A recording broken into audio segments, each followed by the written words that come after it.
आज हम लोग दूसरा अध्याय पढ़ेंगे। शीर्षक है स्वर्ण काकः।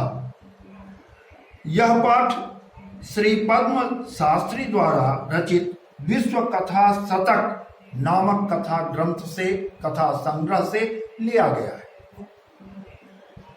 जिसमें इस कथा प्रसंग में बताया गया कि लोभ क्या होता है और लोभ का परिणाम क्या होता है। कहा गया है कि लोभः पापस्य कारणम, लोभ पाप का कारण होता है ना। अब इसी बात को हम लोग आज इस कथा के माध्यम से देखेंगे।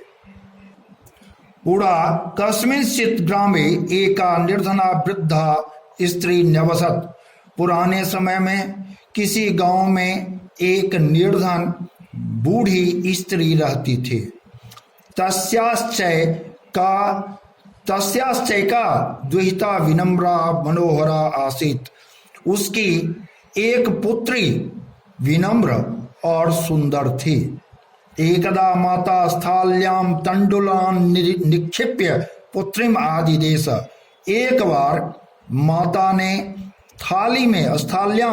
थाली में चावल फैलाकर पुत्री को आदेश दिया। पुत्रीम आदिदेश, पुत्री को आदेश दिया। सूर्यातपे तंडुलान खगेभ्यो रक्ष। सूर्य के रोशनी में चावलों को पक्षियों से रक्षा करो। किंचित कालाद अनंतरम एको विचित्र काका समुड्डीय तामुपजगाम। कुछ काल के बाद एक विचित्र कौवा उड़कर वहां पर आया।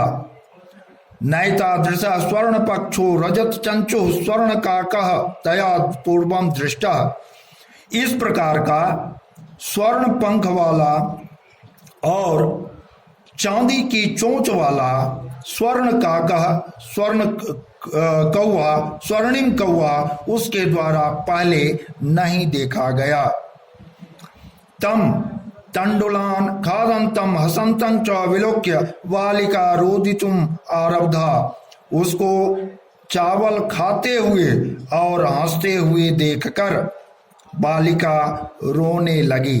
तम निवारयन्ति सा प्रार्थयत। उसको हटाती हुई वह बोली, तंडुलान माँ भक्षय, चावलों को मत खाओ।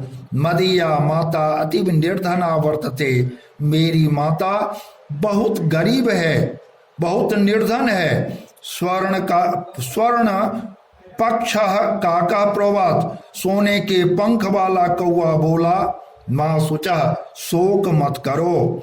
सूर्योदयात प्राक ग्रामात वही पिप्पल वृक्षम अणु त्वया गंतव्यम। सूर्योदय से पहले गांव के बाहर पीपल के वृक्ष के नजदीक तुम्हारे द्वारा आना चाहिए। अहम तुभ्यम तंडुल मूल्यम दास्यामि। मैं तुम्हें चावल का मूल्य दूंगा। प्रहर्षिता बालिका निद्राम अपि न लेभे। खुश हुई बच्ची को रात में नींद भी नहीं आई। सूर्योदयात पूर्वम एव सा तत्रोपस्थिता। सूर्योदय से पहले ही वह वहां उपस्थित हुई। वृक्षस्य उपरि विलोक्य सा चाश्चर्य चकिता संजाता। वृक्ष के ऊपर देखकर वह आश्चर्यचकित हो गई। यत तत्र स्वर्णमय प्रासादो वर्तते। क्योंकि वहां स्वर्णमय यानी सुनहला प्रासाद यानी राजमहल था।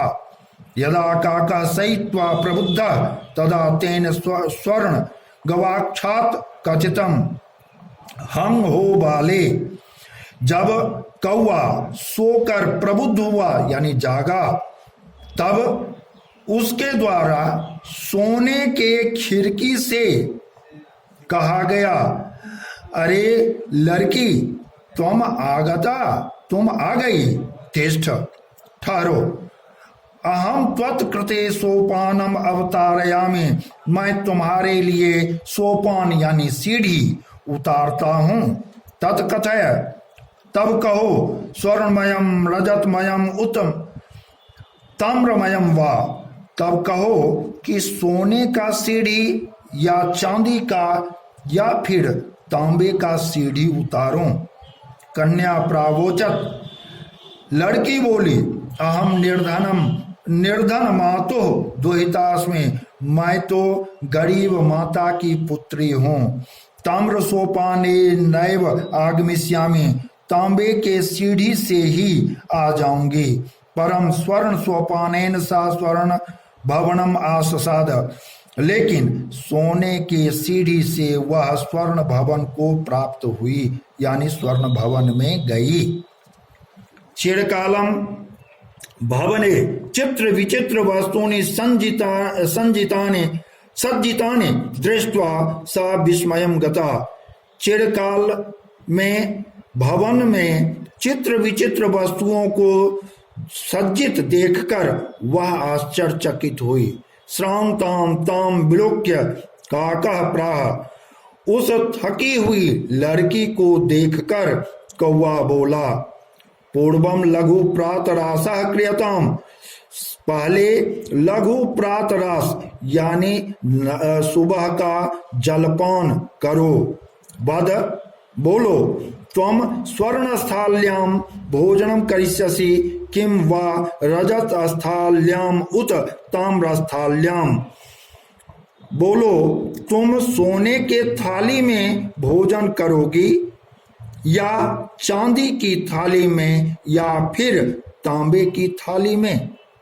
बालिका व्याधार, बच्ची ने उत्तर दिया, ताम्रस्थाल्याम एवाहम निर्धना भोजनम करिष्यामि, मैं गरीब तांबे की थाली में ही भोजन करूंगी।